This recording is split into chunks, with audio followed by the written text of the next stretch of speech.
The Rhythm Wolf from AKAI is a very attractively priced, fully analog bass synthesizer and drum machine. We take a closer look. Stay tuned. Herzlich willkommen zu musotalk, dem Music- und Sound-Production-Podcast aus Berlin. Hello and welcome to Ungecheckt. I'm Non-Eric, host of the German language video podcast musotalk TV. If you are a German listener, you might as well switch to the German version that is slightly different, and it's available on www.musotalk.de. But now let's listen first to the Rhythm Wolf.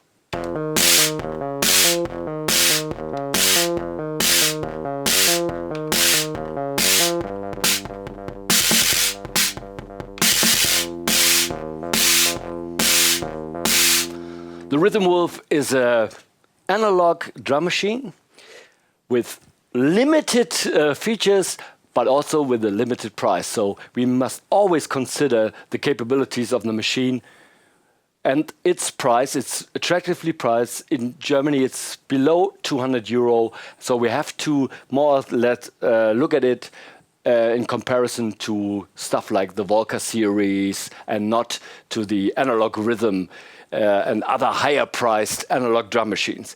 It's got only 4 drum sounds: kick, snare, percussion, hi-hat open and close, and a bass synthesizer. And as you may have guessed when you listen to the first couple of patterns that I played, it's always the same drum sounds. The drum sounds cannot be saved. They are dialed in here using the 4 rotaries here. Okay, drum sound, kick, volume, tune, attack, and decay. And when you tune it down, I have a long decay. It's quite massive. It's a lot more massive than you would think when you listen to the video. But when I'm next door, I can still hear this low, boomy bass drum sound. So that's a pretty convincing bass drum sound. Then we have a snare, volume here, tune, noise, so this can be more or less also a clap, decay, percussion. It has a high tune and a low tune. And then we come to the hi-hat, open and closed, very simple decay, tune. Sounds like this.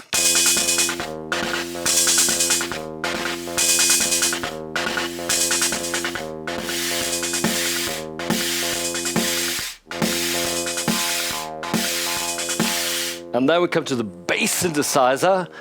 Very simple bass synthesizer. It's only got 2 waveforms. It's got a square and a sawtooth.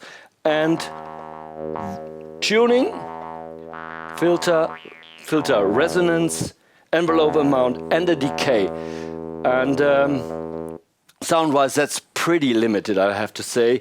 And I would never sort of turn the resonance up too much because sound becomes pretty thin. Let's listen to it.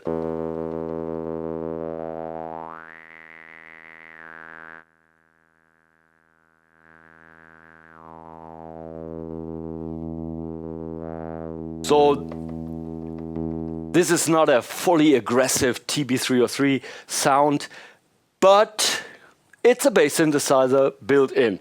And to give this sound a little bit of edge and a bit more fatness, they have incorporated the howl knob here. So we turn up the howl knob, we can already hear, without playing anything, what it does. Adds noise. Well, it's supposed to be a kind of a distortion sort of unit, but when we play it,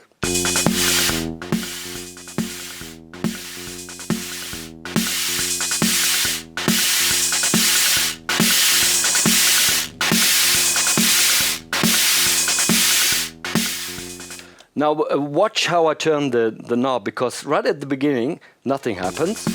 Suddenly it becomes louder, distortion added, a little bit more distortion added, but turning it all the way doesn't really make much difference.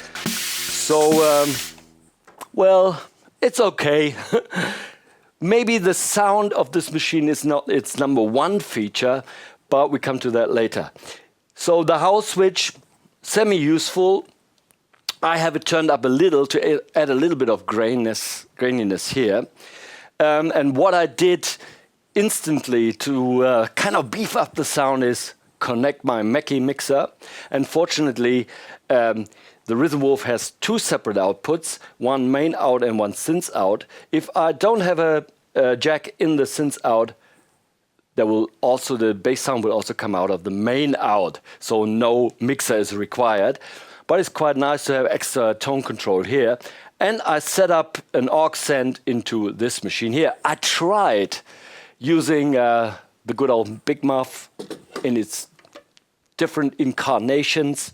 And even, if you're old enough, you may know this one, Tom Scholz Rockman.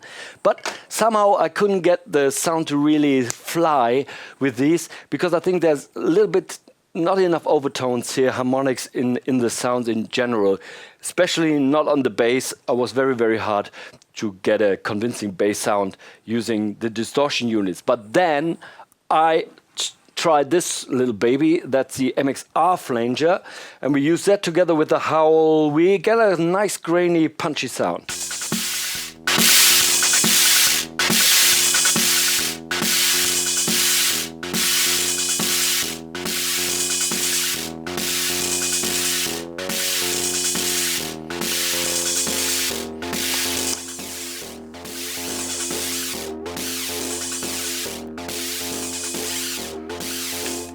So the sound comes a little bit more alive, so I would recommend for anybody who's interested in the machine to consider pimping the sound up with something like a plug-in in the computer or using some analog gear that's still lying around in the cupboard somewhere.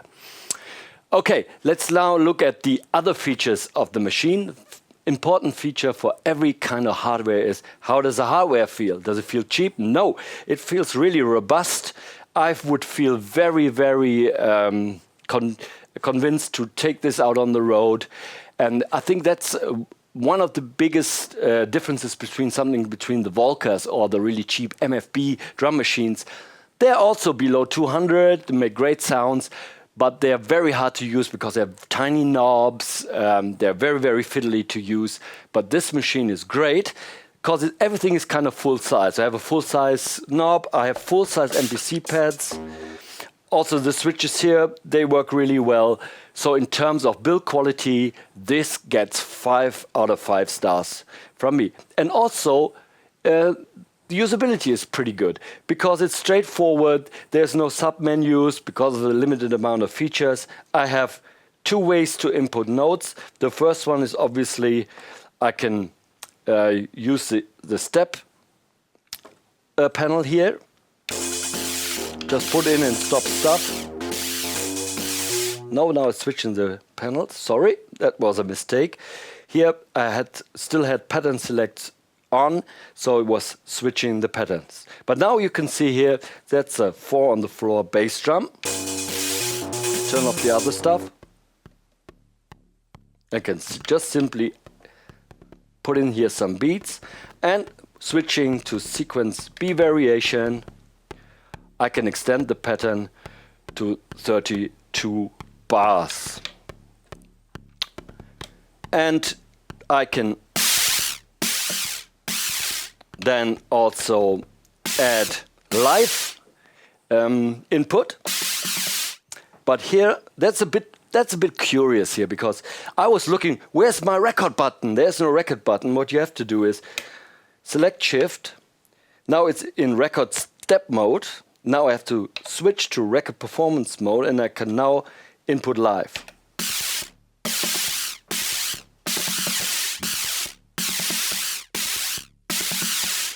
And because of that construction without any record button, I need to press Shift and go to record off, so that I don't accidentally put in any notes into my pattern.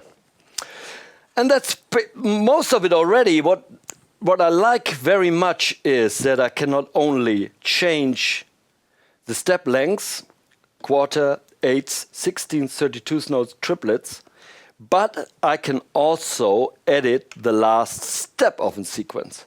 So I can shorten this to any length, and that makes it possible for any kind of time signature to work on this machine. Because in the past, or recently, I had many units and software that I reviewed could only do 4 to the floor and other stuff. So it's very important for me for a drum machine that I can have different kind of time signatures. Everything is here and it's clear. You can actually play the bass synthesizer also on these switches here. There's a fill button here, so everything is really kind of straightforward, very, very easy to understand and grasp. When we look at the connections, as I said, 2 outputs, okay. We have MIDI in, out, and through. We have a gate in and out trigger to maybe add some other analog gear, a Kensington lock, USB connection for the computer, and here external power supply. Well, so let's kind of look at this machine and always have in mind it's a unit below 200 euros. Obviously, I would like to have some more drum sounds. I would like to be able to tweak them more. I would like maybe some extra features and stuff like that. But then I'm looking at something like the Electron analog rhythm, and that sets you back more than 1,500 euros. So it's almost 10 times as expensive. I think this is not 10 times less fun. And I think it's a pretty good value for the money. I would say that the build quality gets 5 stars out of 5 from my view. We have a pretty decent usability here. I like the form factor. Everything is great.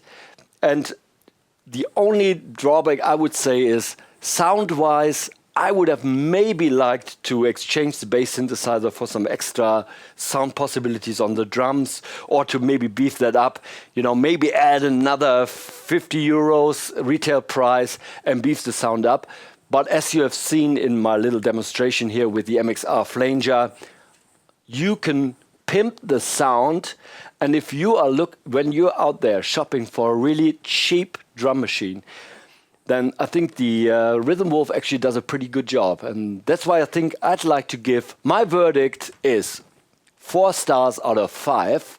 And I think it's a reasonably good analog drum machine. And if you're out there shopping for one, you should consider the AKAI Rhythm Wolf. Well, now we're at the end of my little review. I hope it was fun to watch, and I'll see you soon on the German or on the YouTube channel. Until next time, until then, make more music with musotalk. Bye.